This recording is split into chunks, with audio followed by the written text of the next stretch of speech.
So what I've heard a lot, especially when all of my children were under the age of 3, and it was always from an older mom, and she would always say, "Don't worry about the chores. Don't worry about all the housework. Just be as present as possible," which is great. It's great advice.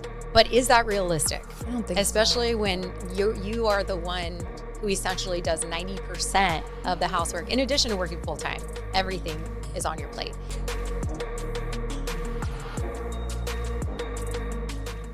In like the whole unsolicited advice from other moms, have you guys had that? Or people will try to tell you what kind of mothers to be? I can't say I really have had that personally. I mean, I know it exists. You're lucky. I don't know. And it's not because trust me, it's not because I was doing everything right. It's probably because I was more isolated, I guess. But for that, maybe during those years, what kinds of things do you guys get or have you gotten? I think unsolicited advice starts with the pregnancy. Yes. People, I mean, you tell somebody you're pregnant or that you're expecting, everybody all of a sudden has so much to say about the pregnancy, the delivery, and then it's like every stage of parenting that you go through, everybody just has so much to say about everything. Yeah.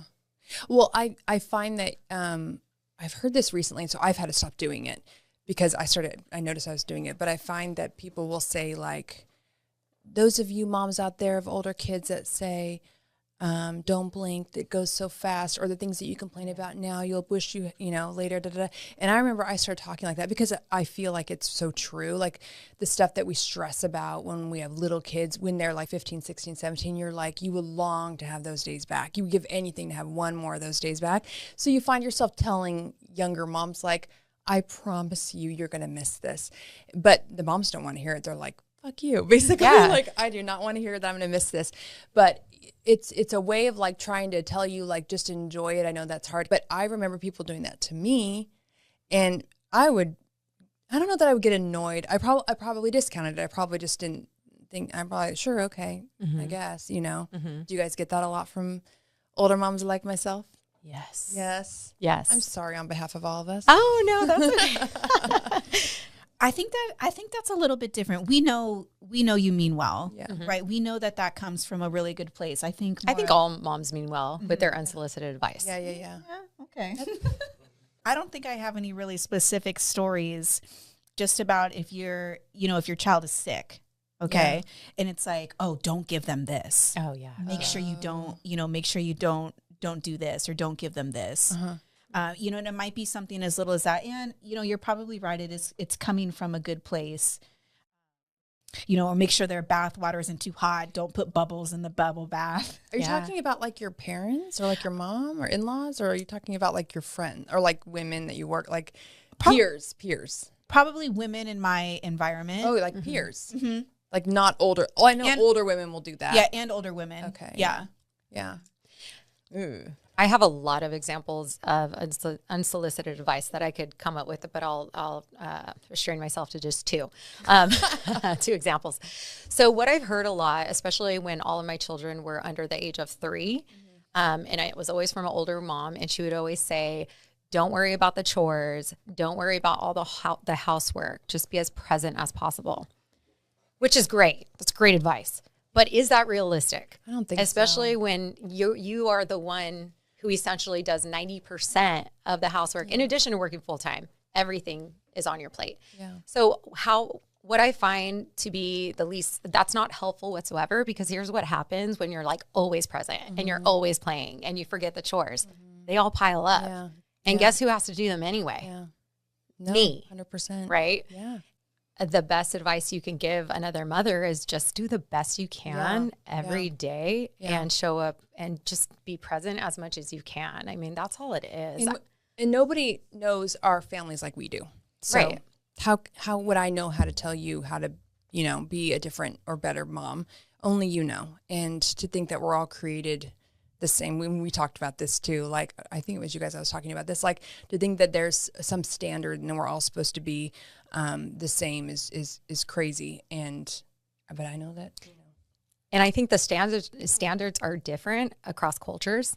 Yeah. What looks like what's expected is different in every household, right? Yeah. And also, so you had asked me another unsolicited advice. So like I mentioned before, I ended up co-sleeping. And the reason was, and this started with my first child, and there was a lot of guilt that came with that.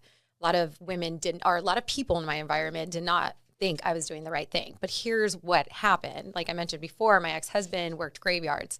So here I am with this 6-month-old baby who he still to this day is not a good sleeper, and he's 11.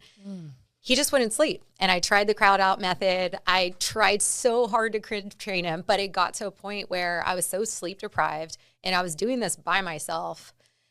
It got to a point where I could not even get up for work. And I was going to work with 3 to 2 hours of sleep. And so one night I just had it, and I brought him into my bed. And I slept with, we both slept well. And it was the first time in a long time I had that much sleep. And so I just continued to do that with all 3 of my children. And I think that goes against a lot of people have a lot to say about that. And Why? That's a good question. Why? Everybody got sleep. Who cares? However, you got to do. I mean, the things that people have opinions on. I mean, come on. And why? And does he still sleep with you?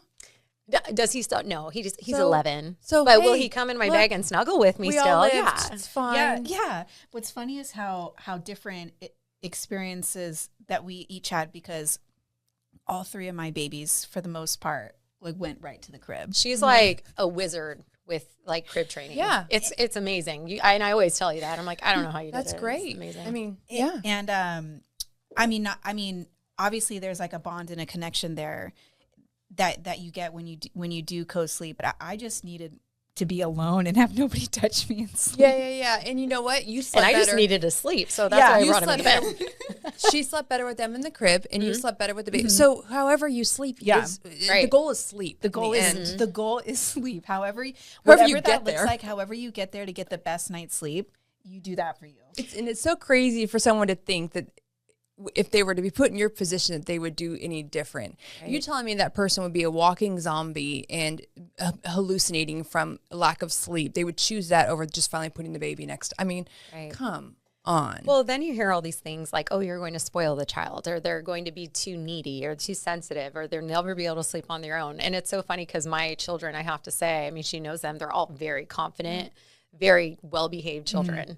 I don't know. I don't mind that so much, because you know what? They all become teenagers and they all get their own lives, and a little bit of attachment, that foundation to have. I think, listen, I feel like take it when you can get it. That's what I feel like. Absolutely. Thanks so much for watching. If you guys enjoyed this conversation, please give it a like and leave me a comment. I want to know what you guys think. Also, if you're looking for more information about how to be a guest on the show, please go to our website at humanityunlockedpodcast.com. We only record shows in person, and we are located in Sacramento, California. Oh, and if you're not subscribed, make sure you tap that button so you can get updated on weekly episodes as they go live. Is that it? I think that's it. See you guys next time.